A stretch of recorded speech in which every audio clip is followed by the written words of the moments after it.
Howdy, hi, hey, Marketing and Digital Media Manager here at the NAA, Taven Wohlford, and I'm here with another talk with the President. I am joined by President Morgan Hopson, CAI. How you doing today, Morgan? I'm great. How are you? Happy Halloween. Happy Halloween. I'm doing just swimmingly. I was just on social media right before this, and I saw you were just at the National FFA convention. Any highlights you want to share? Oh my gosh, it was incredible. First of all, there are like 70 or 80,000 students that attend the FFA National Convention. It's held in Indianapolis. And it was just, I was in there and I was thinking, this is 7 or 8 times the population of my hometown where I grew up. Like there were so many kids there. It's really incredible what's happening there, all the leadership that's going on there. But was just like happy to come alongside the Indiana Auctioneers Association, invited us to join them at a booth, Mm-hmm. invited the NAA to join them at a booth at the convention. And it was just fun. We had a lot of kids that have been competing in the CDE and they made an effort to stop by the booth. So we got to see them and catch up with them a little bit. And that was really fun. Reed Webb from Arkansas, Jalen Lundry from Oklahoma, Asher, he's from Iowa. So they all came by, so it was fun to just see some familiar faces, and then we got to connect with some new students and kind of tell them about the auction industry and hopefully encourage the FFA CDE to get started in their state. So it was just Cool. fun to be there. It's always fun to be inspired by the next generation and their leadership and their eagerness to learn, and so that's always fun. So we had a great time. Yeah, this week I recorded with Caleb Taylor and Ellie Ratliff Oh, for amazing. a podcast, and yeah, this next generation, it's so much fun to like get into their brains and see how they see the world and see how And those two are that so inspiring and so just eager to learn yes, and teach and be, right in the middle of everything, and that's awesome. And I think we're going to see that hopefully continue to come to fruition for NAA and through these next gen programs. It's just really cool what's happening. yeah. All right, so last month you shared with us that you aren't much of a spooky season fan. We are, however, encroaching on a very important holiday to me. The annual day of parades, pigskins, tryptophan, and tearful goodbyes in my family. Are you a Thanksgiving fan?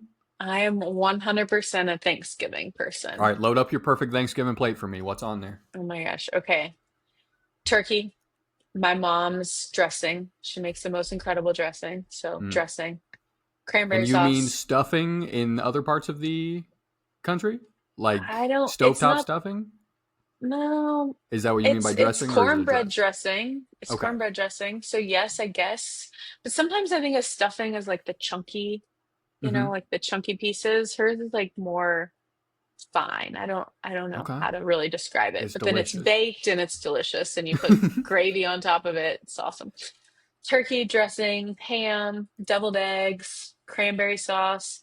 I'm, probably not fan favorite here, but I'm out of the can. I like the cranberry sauce out of the can. Okay. Sweet potatoes, asparagus, Brussels sprouts. I mean, that's a pretty getting to be a pretty heavy plate there. So, That's a good plate. it's a good plate. It's a good plate. See, and I'm someone who will go out of their way to make fresh cranberry sauce. And still, if I'm at a function where I've made that and the canned stuff is also there, the canned stuff is getting picked over mine. And I know that. It's kind of superior. I don't, Kind of. unpopular I opinion. got Grand Marnier in there. I put orange liqueur. I'm Okay. trying to make it fun for you. Okay. What are we talking about? Okay. I would eat your cranberry dressing. Cool. Cool. I appreciate Yeah. that. Since we are talking about food, I have an analogy I want to throw your way. Okay. Morgan, are you a fan of potlucks? Yes, I am. The NAA just had our Halloween potluck here. I made some poppers. I am too a fan of potlucks, but I have been to some severely bad potlucks in my time on this earth. You know, Mhm. where it's like 10 total people and six of them are bringing chips and the others are bringing 2 liters. It's not ideal, but I have also been lucky enough to take part in some creative potlucks too, where everyone is required to like sign up for a specific course, like appetizer, main, dessert, or drink. Yeah. And the dinner has a specific theme, so we aren't having little smokies and chocolate covered strawberries and calling it a feast. So here's where my analogy finally kicks into gear. Okay. The NAA's top connector initiative is our potluck at the moment. Ooh. Everyone brings one dish or a new member, and suddenly you've got a feast or a growing association. When each member brings one new person into NAA, everyone's table gets bigger and better. As we enter into this last month of our Top Connector initiative, what message do you have for members who are on the fence about taking part in it? First of all, I love your analogy. Totally here for it. Thank you. I guess my question would be back to the members. It's like, why are you on the fence? Why not bring someone else to the table? Why not show other people the value of an association and the value that this association brings through education, specifically community advocacy, Mm. promotion of our industry as a whole?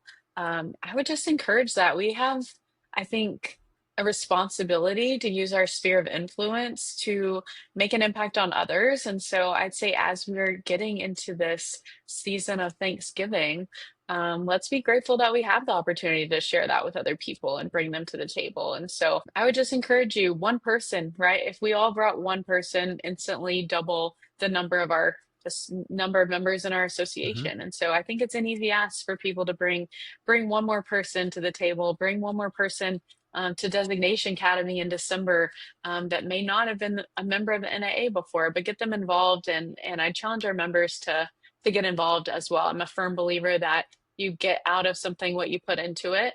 And so Mm-hmm. if we can, get invested and show up to community conversations or programs like Designation Academy, then we're going to learn from that and we're going to get so much more out of it. And if we can elevate our industry by giving others the opportunity to have that education and community and advocacy and promotion as well, then why wouldn't we do it? So get off of the fence and get someone signed up. And you have a cool opportunity too to win a fun prize. And that member that you bring to the table, they get an opportunity to win something as well. So win-win for everyone, for the industry, and for the association too. So Yep. Just a reminder, it ends at the end of this month, November. And yeah, if you bring someone, you are put in for a Lux Give vacation that's it. package giveaway. And the member that you bring in could get a 2026 conference show registration for free. I don't know. Just something Amazing. to think about. Uh, Win-win. you just brought up Designation Academy there, and the NAA will be in Las Vegas December 8th through the 13th for Designation Academy. We are offering 6 classes this year: AARE or Accredited Auctioneer for Real Estate, BAS or Benefit Auction Specialist, CES or Certified Estate Specialist, AMM or Auction Marketing Management, PVS or Professional Valuation Specialist, and ICAP or Interpersonal Communication for Auction Professionals. In the auction community, and as a CAI designated auction professional yourself, Morgan, why are these letters after your name so crucial to have for career development? I think it goes back into what I was just talking about, that continual investment of ourselves, of education. I think the more we can go and learn and dive deeper into a subject topic that we're specializing in as auction professionals, that we can take back to our clients, whether that be through marketing or through real estate, through benefit auctions. We're just making that investment in ourselves to not only be provide better services for our clients, but to grow as auction professionals. I always say if you go to a class and you don't take one thing away, then you're doing something wrong, right? Hmm. No matter what class we're sitting in, we can take something away from it. And to have these designations behind your name, I think just shows that you're committed to making that investment in yourself and in your personal education. And then hopefully you're taking something back to your clients and helping them be more successful as well. So we have the opportunity not only to learn and earn these designations, but to engage with auction professionals from around the country. I think one of the things that I think is really cool about Designation Academy is that you do have all these professionals from different communities of practice throughout the auction industry. So you Hmm. may have someone that's specializing in real estate and someone else that's specializing in benefits, and they never connected before because they don't serve maybe the same communities of practice. But in that week, while we're at Designation Academy, they have an opportunity to learn from one another in the community events outside of class every day. Sure. So, and then you have PVS, which is awesome. It's new this year. It's replaced GPPA. So if personal property and valuation is a part of your business, and that's a really amazing opportunity. That class has been obviously written from the ground up, looking at valuation of personal property. And so really cool opportunity to engage in that. And I think interpersonal communications class is full. Am I right about that? It might be. Um, I can actually if check while it's you're not, it's talking. very close to full. And I'm so excited that that class hasn't been offered in the last couple of years. Tim Luke is absolutely amazing. I think I took that class back in 20, man, I'm going to say 2015. So it might be time for me to retake that class. But it's been almost a decade, I think, since I've taken it. But it absolutely changed my life, changed my career. Tim Luke is a good friend, but also just a phenomenal instructor. And so I'm really excited for those people that are signed up for that class because buckle up, it's going to be a Mhm. great couple of days for them. So, So I just checked, and so ICAP was capped at 12 people. okay. We've since talked to Tim and got that up to 15. We are Okay. at 13 people right now. So yeah, two spots So left, it sounds two like. spots left. If you are watching this, I'm telling you, it is worth your investment. It is the most amazing class, and it's going to open you up in ways you never thought possible. So get signed up for that. Only two spots left. Those two people are going to be really lucky to get into that class. So, but all of the classes at Designation Academy, so much thought, intention has been put behind them, and the education being provided. So sign up, come hang out with us in Vegas. It's going to be a great time. And as an added bonus, it always happens during National Finals Rodeo, which I love. So Yep. it's just a lot of opportunity for community and learning that week. Yeah, I'm super excited just to see what people take away from Designation Academy and how they apply that going forward. It's just fun seeing people learn new things and then apply those new things. Absolutely. I don't know. I guess I'm goofy that way. I don't know. So anyway, so the NAA recently announced the sale of our headquarters building, Morgan, and we actually, as of the day we are recording this, held a virtual town hall about this. Can you walk us through what led to the decision to sell our headquarters building? Absolutely. I think if you were on the town hall earlier, we had a great group of people on that call. It was recorded if you want to listen to that. I think we are going to put it on our members only landing page through our website. But if you're interested in listening to that, let me know. We can get that to you. But I mean, this is a big decision, right? It's a decision that we took really seriously as a board, one that's actually been a part of leadership conversations for the past several years. I'd even date back maybe to say it's been a conversation for the last 15 years, just really looking at the building. And if you're not familiar, our headquarters, it's about 7,400 square feet. Tavin, you're in Mhm. the building right now. You're there every day. Right now, we currently have 8 employees that are full-time in office. We have 10, I believe, 10, 11 employees total, but a few of our employees work remote. And so these team members that are there, they're using about a third of the space in our building. And so, Tavin, you can feel that, I'm sure, as you're in the building that, we're using about a third of that space. Yeah. Yet we're paying to heat, to cool, to maintain the space, and overhead wise, that's costing the association anywhere from 80 to $100,000 a year. And so as this board, as past boards have really looked at costs that are associated with that, like you just take, we have 5 HVAC systems that run the building, and in the last year, I think we had to replace 2 of them. But getting a quote to replace all 5 of them, that's, I think they're 20 plus years old. That's about 65 to $70,000.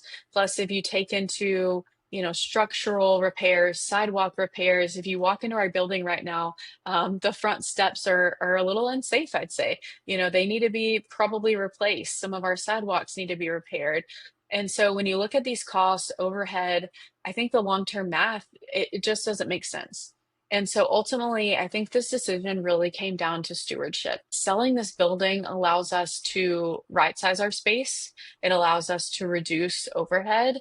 It allows us to reinvest the equity our members built in 1983 when they built this building directly back into our reserves and programs that are going to continue to strengthen our association for years to come. And so this really it's been a conversation for a long time. It has been a conversation that has involved key stakeholders like our past presidents. They had been very involved in this conversation. And so it wasn't a decision that we just woke up one morning and said, we're going to sell headquarters building. I want our members to know that we looked at this from a lot of different directions and considered a lot of different options for this building before we came to the conclusion that selling it made the most sense for our association right now. Okay, and you emphasized sustainability and stewardship as the reason for this move. What does that mean for the NAA as a whole and for our members?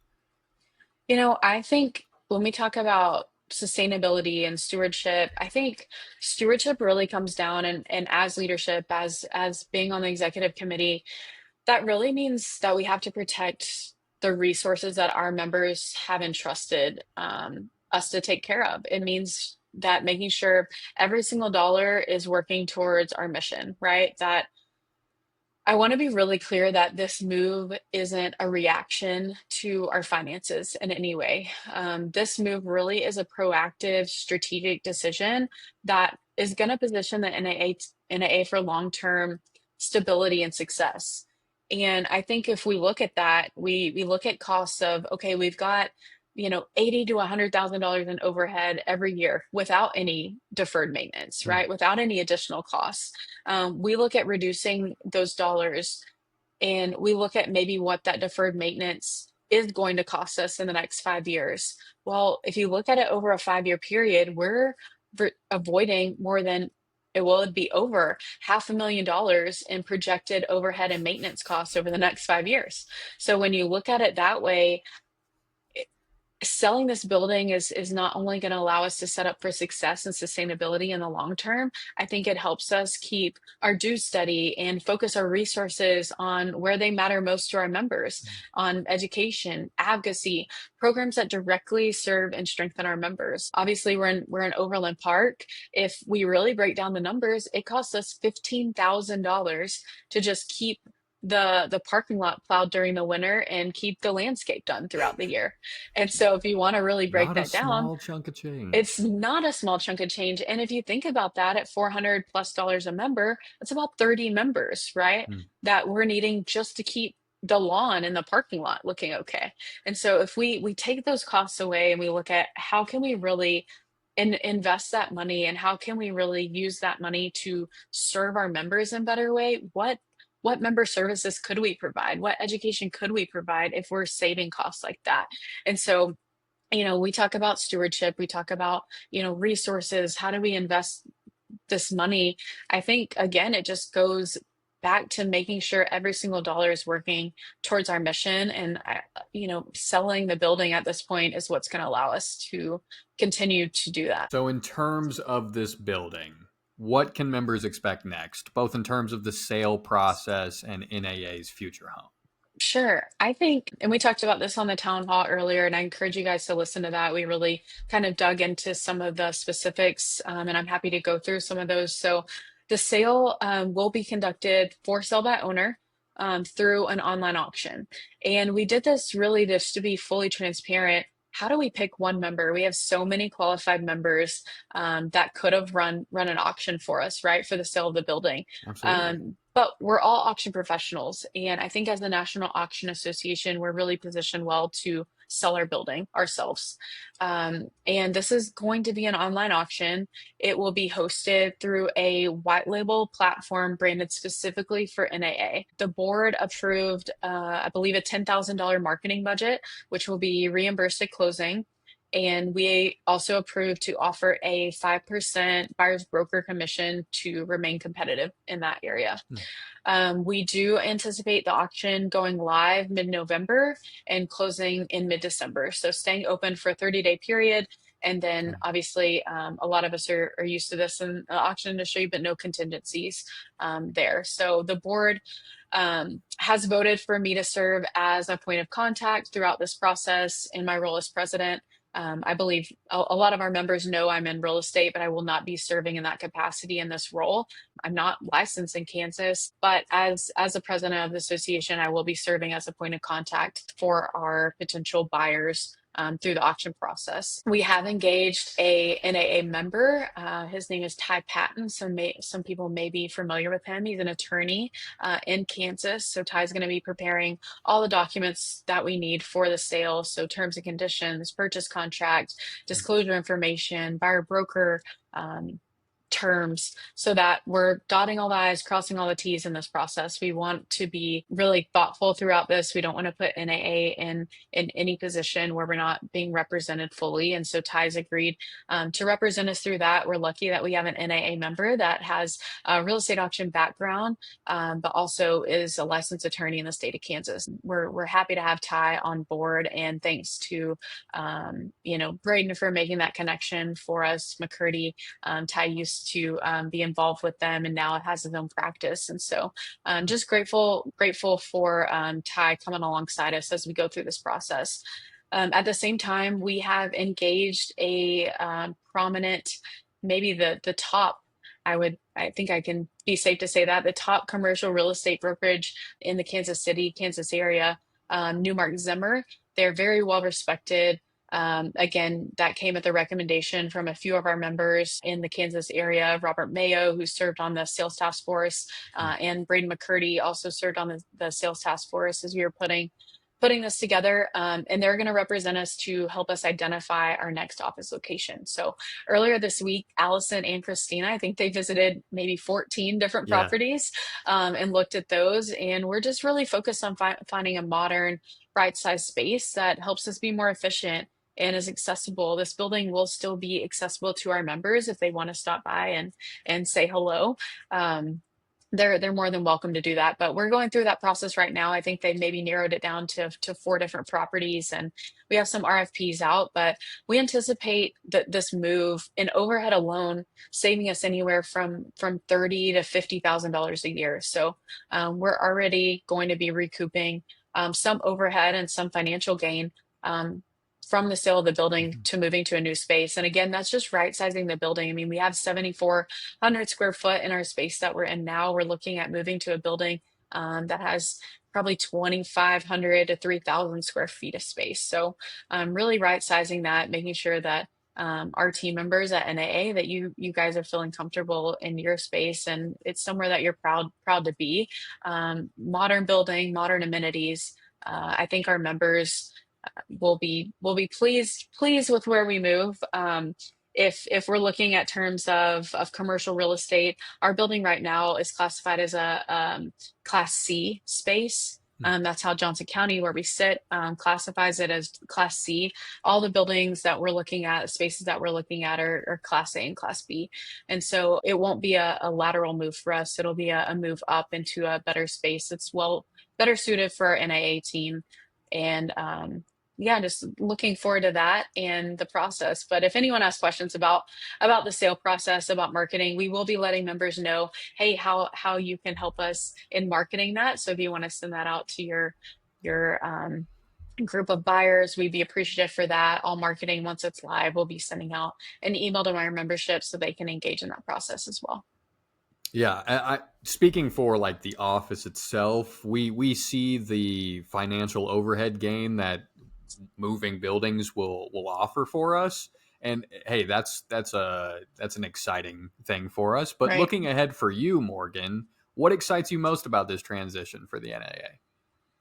I think for me, I'm excited about what it represents for our future, right? This isn't about moving away from our history. It's about building on it.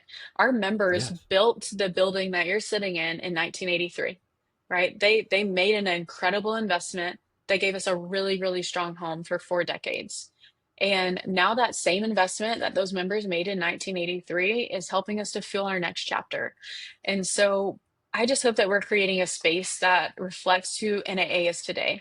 It's modern, it's connected, it's forward thinking, but we want to be really sure that we're honoring that legacy of the building, right? In Mm, the new space that we're moving to.